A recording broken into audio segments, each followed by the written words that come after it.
Bueno, pues damos ahora inicio a la segunda parte de este evento. Tendremos un diálogo con el general Dacova, director del Instituto Español de Estudios Estratégicos, a quien invito, por favor, a que suba al escenario.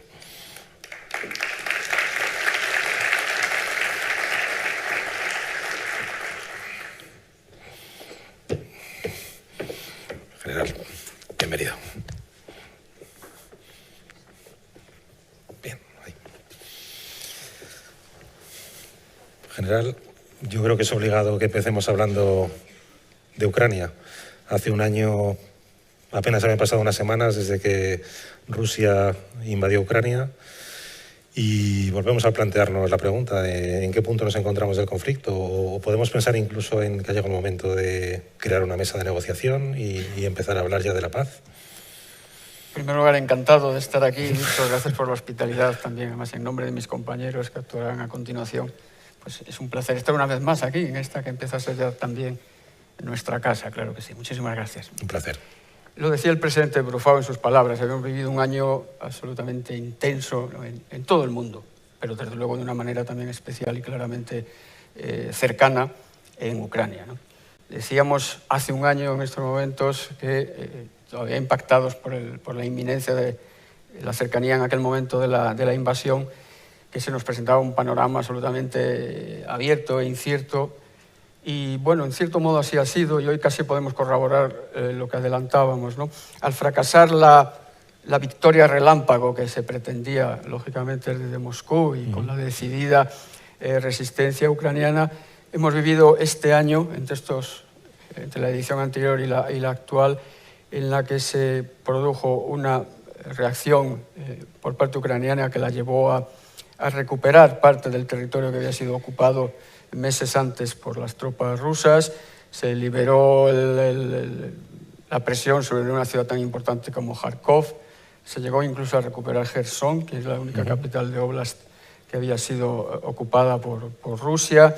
Y así llegamos a un invierno en el que se ralentizaron, como estaba previsto, las operaciones. Se ralentizaron, no se detuvieron. Llegamos a un frente casi estático, pero con una enorme cantidad de pérdidas por parte de unos y de otros, unas cifras que desconocemos, pero que sin duda serán enormes. Y esta pausa invernal, que también era previsible, ha sido aprovechada también por las partes, pues, lógicamente, para recuperarse, reconstituirse, por parte rusa para corregir errores que se habían cometido sobre el terreno, errores, digamos, tácticos. Pero yo quisiera destacar dos aspectos, ¿no?, de lo que ha hecho Rusia durante este invierno.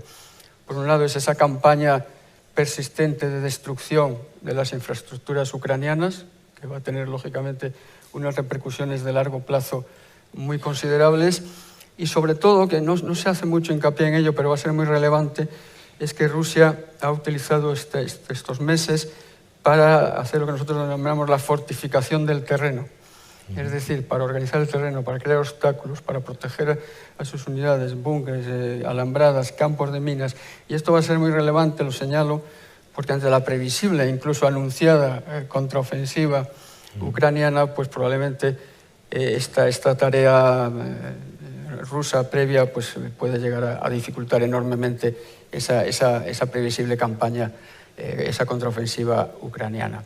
Y lo que ha hecho Ucrania, mientras tanto, es mantener la línea de contacto para evitar que Rusia pudiera seguir avanzando y esperar la llegada de los sistemas de armas. El último ejemplo que ha estado de actualidad es el de los carros de combate, y probablemente estemos en la antesala de la nueva campaña de verano-otoño en Ucrania. ¿Qué puede pasar? Pues es una auténtica incógnita, ¿no?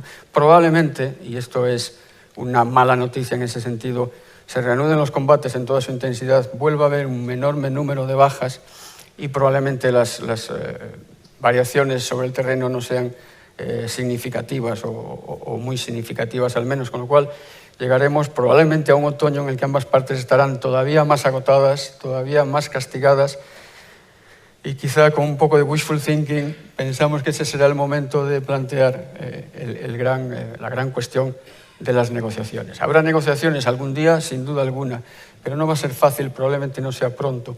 Y cuando llegue ese momento, habrá que ser realistas y pensar que en una primera fase lo más que podemos esperar es evidentemente que se acuerde algún tipo de alto el fuego, de cese de hostilidades, y algunos acuerdos parciales, que de hecho ya los ha habido, el acuerdo del grano, acuerdos de intercambio de prisioneros, y quizás se permita una cierta libertad de movimiento, quizás de ayuda humanitaria, de regreso de desplazados, pero no mucho más, porque a partir de ahí empezará una fase absolutamente indeterminada en el tiempo, que puede ser muy larga, porque a partir de ahí todo son líneas rojas.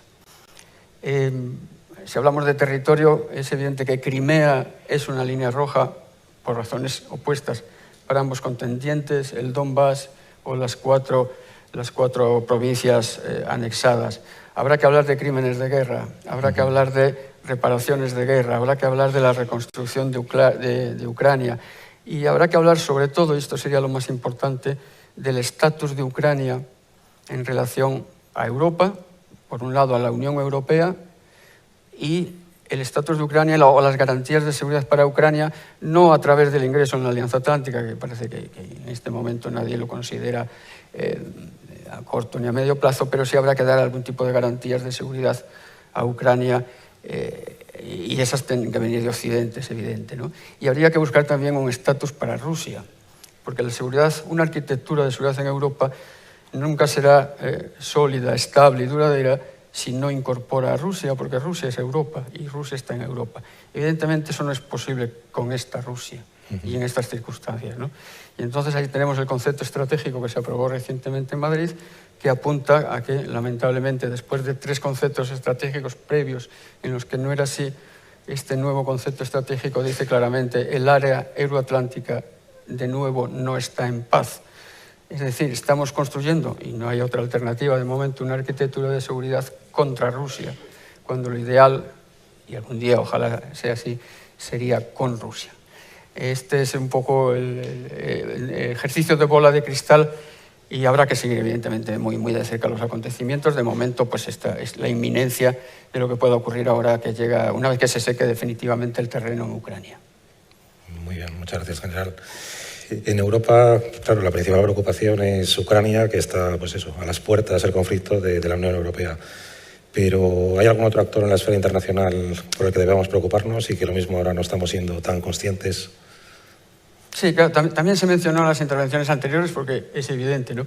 Lo que más nos ocupa y lo que más nos preocupa de manera inmediata es Ucrania, porque nos afecta directamente como europeos, eso no cabe la menor duda.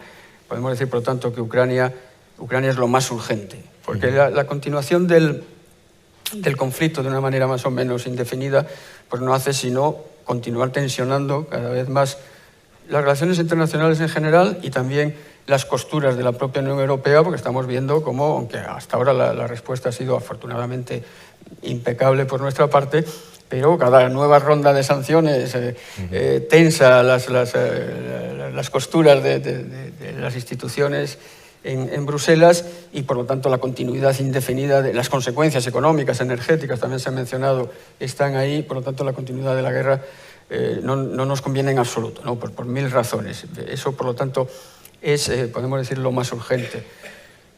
Pero no es lo único importante. Si abrimos el foco, nosotros detectamos a un actor, como tú mencionas, que está en todos los escenarios y además de una manera absolutamente arrolladora, que es China, la República Popular de China, ¿no?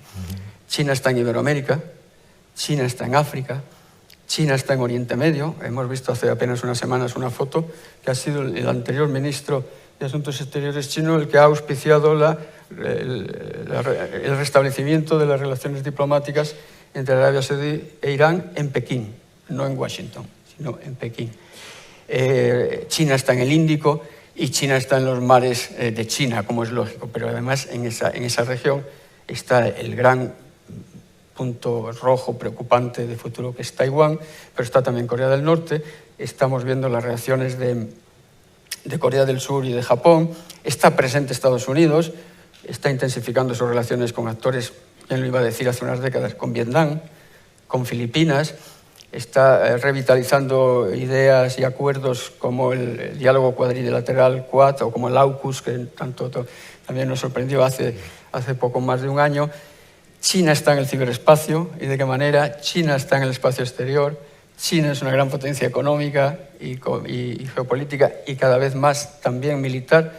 y aunque está todavía en muchos parámetros a considerable distancia de Estados Unidos, podríamos decir que ahora mismo es la única potencia que puede tratar, por decirlo de alguna manera, de tú a tú a los Estados Unidos, ¿no?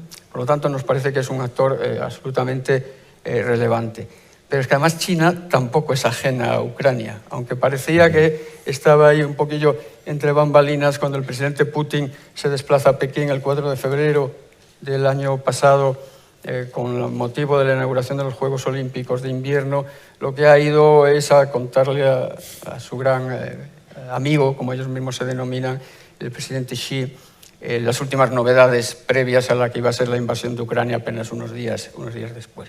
¿Por qué está también China tan pendiente de Ucrania? Bueno, porque una gran potencia no puede ser ajena a nada y mucho menos a un reto de esta envergadura, y porque China, como cualquier otro actor en este escenario y en cualquier otro, lo que quiere es defender sus intereses. Y China quiere restablecer o conservar sus lazos comerciales con la Unión Europea, es evidente, y la prolongación de la guerra, de nuevo, podría ponerlos en peligro. China no quiere una derrota absoluta de Rusia, puesto que esa asociación estratégica que mantienen desde hace años está siendo cada vez más ventajosa para China, sobre todo como consecuencia de la guerra por esa creciente supeditación rusa a China, y porque China quiere estar presente en la reconstrucción de Ucrania, que algún día llegará. Por lo tanto, para concluir y no extenderme más, Víctor, podríamos decir, aunque sea una simplificación y asumo que no es correcto del todo, pero es ilustrativo, podríamos decir que Ucrania es lo más urgente, pero quizá China, junto con Estados Unidos, sin lugar a dudas, pero China es lo más importante.